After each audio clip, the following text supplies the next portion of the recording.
बचना चाहिए। आप 6 घंटा पढ़ रहे हो तो आप 8 घंटा पढ़ना शुरू कर दो, 8 पढ़ रहे हो 10 पढ़ना शुरू कर दो, 10 पढ़ रहे हो तो 12 पढ़ना शुरू कर दो, 12 पढ़ रहे हो तो फिर क्वालिटी पढ़ना शुरू कर दो। आप आंख पे पट्टी बांधो और लग के घिस के तैयारी करो, सिलेक्शन तेरा होगा, पक्का होगा, लग के। और जितने भी टॉपर से आप मिलोगे आप सुनोगे उन्होंने किसी और की नहीं सुनी, सीधा पढ़ाई की।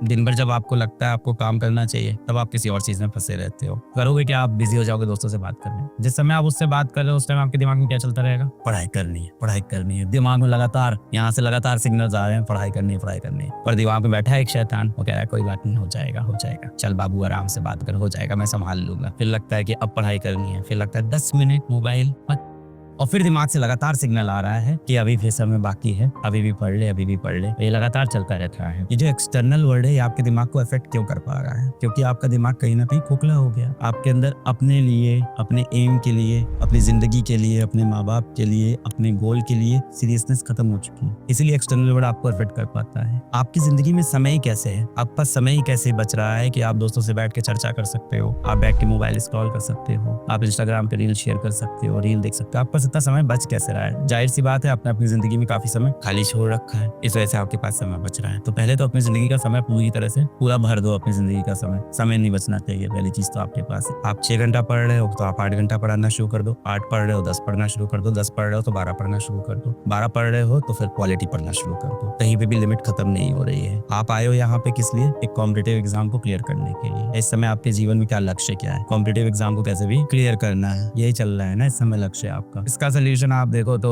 भगवद गीता से निकालना हो तो वहां से निकाल लो। आप फॉलो तो करते नहीं हो। दिक्कत तो यही है कि अभी क्या हो गया है, आप लोग ना बहुत डिटैच हो गए हो। किस चीज से डिटैच हो गए हो? अपने पेरेंट्स से डिटैच हो गए हो, अपने मूल सिद्धांतों से डिटैच हो गए हो। भगवद गीता की आप टीचिंग्स को नहीं फॉलो करते, या जिस भी धर्म के आप उसकी टीचिंग कोई फॉलो नहीं करते हो। आप जाओगे, हर चीज का सोल्यूशन वहां लिखा हुआ है, बहुत क्लियर। क्या लिखा है वहां पे? सबसे पहले चीज लिखी है अपने दिमाग से आप दोस्ती करो, उससे दुश्मनी करना बंद कर दो। Mind is your best friend but your biggest enemy as well. अगर आप भगवद गीता देखो, भगवान श्री कृष्ण भी यही बोलते हैं कि आपका सबसे बड़ा शत्रु आपका मन, आपका दिमाग सबसे बड़ा शत्रु है। वो बोलते हैं कि अपने पास्ट पे रिग्रेट मत करो, अपने फ्यूचर की टेंशन मत लो, जीवन किसमें जियो? प्रेजेंट में जियो। क्या है ना, आपने अपने अगर बहुत सी प्रॉब्लम पाल ली है कि ये जीवन बहुत कठिन होने वाला है, दिमाग को कंट्रोल करना बहुत टफ है, बहुत डिस्ट्रैक्शन है, बहुत बैकलॉग है, तो हजारों टर्म आपने दिमाग में डाल ली है अपने इस तरह के। और आपने किया क्या? जो बेसिक काम है वो आपने छोड़ दिया। क्या आप रात में रोज 11 बजे 12 बजे सो जाते हो? क्या आप रोज सुबह 7-8 बजे उठ जाते हो? क्या रोज आप 7 घंटे की अच्छी नींद लेते हो? क्या नींद लेते हो तो आपके कमरे की लाइट बंद रहती है? क्या आपके कमरे में कोई शोर नहीं होता है? जब आप सुबह उठते हो क्या उसके बाद आप व्यायाम करते हो? या दिन में आप कम से कम 30 मिनट का कोई ना कोई फिजिकल एक्टिविटी आप करते हो? बीजीएमआई खेलने को फिजिकल एक्टिविटी में काउंट नहीं किया जाएगा। फिजिकल एक्टिविटी मींस कि आप साइकिलिंग कर रहे हो, जॉगिंग कर रहे हो, या कोई स्पोर्ट्स खेल रहे हो, आउटडोर स्पोर्ट्स खेल रहे हो, जिम भी चलेगा। हफ्ते में 3-4 दिन आप वो कर रहे हो कि नहीं? हाँ, वर्कआउट, व्यायाम वो कर रहे हो कि नहीं कर रहे हो? ये सारी चीजें सब लास्ट में जाके अकाउंट करती है कि आप फिजिकली फिट हो कि नहीं हो और मेंटली फिट हो कि नहीं। ये सारी चीजें जब आपकी लाइन हो जाए, ये आप करोगे नहीं, मुझे पता है। How to control your mind. अगर आपने देखा हो दोस्तों, एल्बर्ट आइंस्टाइन ने अपने दिमाग पे कंट्रोल कैसे किया था, जानिए ये 3 तरीके।